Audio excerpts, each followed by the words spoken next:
Olá, boa tarde a todos. O meu nome é Roberta e hoje vou apresentar o meu PIBIC intitulado Uso de Habitat por Insetos Benéficos em Cultivos Orgânicos. Esse trabalho foi orientado pelo professor Pedro Toni, do Departamento de Ecologia do Instituto de Biologia da UNB. Nos últimos anos, tem crescido uma maior conscientização social, econômica e ambiental na produção dos alimentos. A agricultura orgânica vem como uma alternativa viável de produção e tem como objetivo minimizar a dependência de produtos sintéticos que são utilizados na agricultura tradicional. Além disso, a agricultura orgânica utiliza vários serviços ecossistêmicos, entre eles o controle biológico, aqui no caso do estudo, o controle biológico conservativo, que é uma estratégia de controle que promove ações que beneficiam e aumentam os inimigos naturais que já estão na área de cultivo ou ao seu redor. Uma dessas ações é o aumento da diversidade vegetal, não apenas das espécies de cultivo, mas também das plantas espontâneas associadas à cultura. Essas plantas podem fornecer alimentos alternativos, abrigo e locais de oposição para diversas espécies de predadores generalistas, como os coccinelídeos.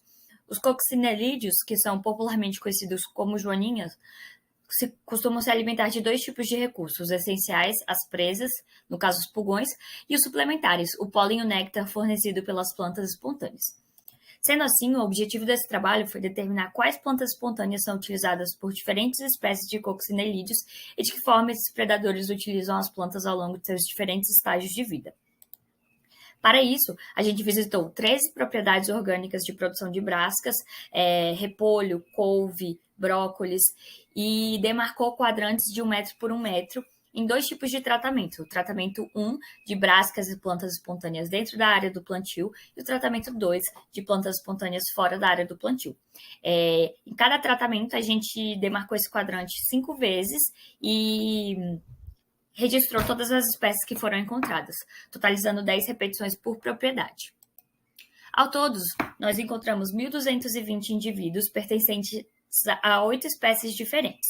Não houve diferença significativa entre a média de indivíduos dentro e fora do cultivo e nem entre a média de indivíduos encontrados nas brascas e nas plantas espontâneas.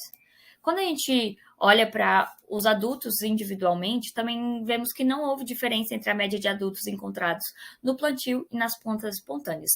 Apesar disso, a riqueza de espécies ela é maior quando se tem essas plantas espontâneas associadas à cultura. Isso pode ser evidenciado pelas 4 últimas colunas, em que podemos observar que essas espécies ocorrem exclusivamente nas plantas espontâneas, seja dentro ou fora da área de cultivo. Isso pode ser explicado pela alta atratividade que as joaninhas têm pelos recursos suplementares, que são percebidos através de sinais semioquímicos. Além disso, esses recursos podem influenciar no sucesso reprodutivo de diversas espécies de joaninhas quando eles são consumidos juntamente com os afídeos, pulgões.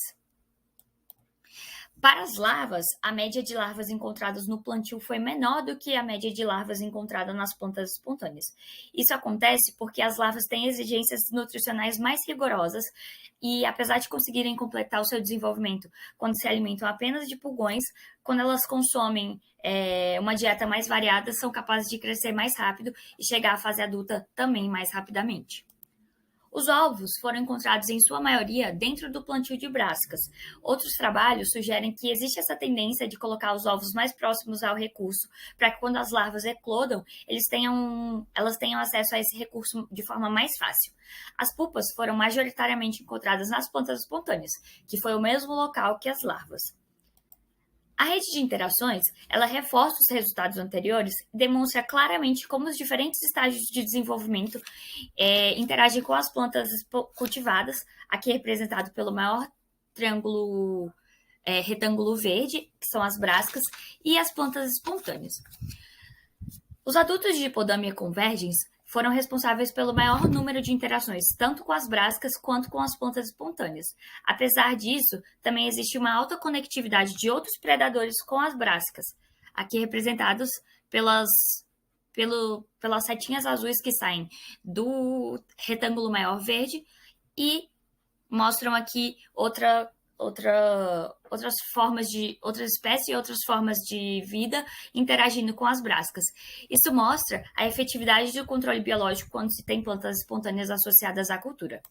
Sendo assim, conclui-se que ao promover uma maior heterogeneidade do habitat, as plantas espontâneas atuam como fatores essenciais para a coexistência de diversas espécies de coccinelídeos. Isso pode influenciar positivamente a provisão do controle biológico em campo a longo prazo. Obrigada!